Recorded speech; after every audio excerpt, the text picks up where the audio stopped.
Well, I accidentally opened the box to be talking about my Mormon religion, so here we go.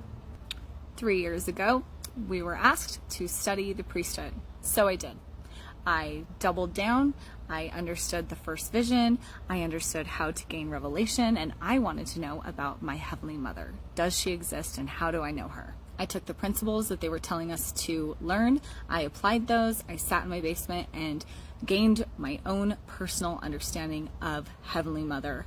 But in turn, I also understood who God was to me, and I understood how He heard me and how He loved me, and nothing I did could earn His love. Nothing I did could break my parents' love for me, that I was created as a whole being, and that I was no longer earning the highest level of the kingdom.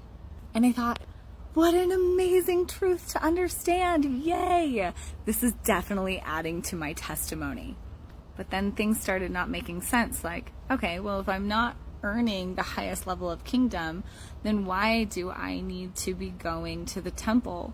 And if I'm not earning my parents' love, then do they really care if I'm showing my shoulders or drinking coffee or saying damn once in a while?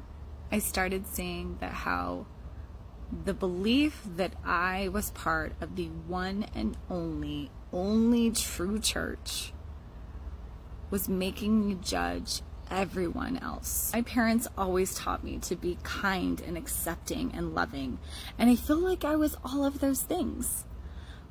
But if I think that I have something that you need in order to get into heaven, how can I not judge what you're doing?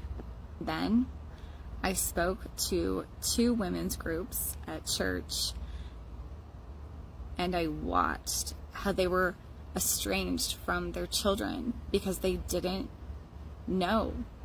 They didn't know how to love them. They didn't feel like they had permission to love them unless they were doing exactly what the church said to be doing. And my heart broke. And one day, the church, it just spilled out. It just wasn't in me anymore. I had filled myself up with all this truth, and one day the church just wasn't there anymore.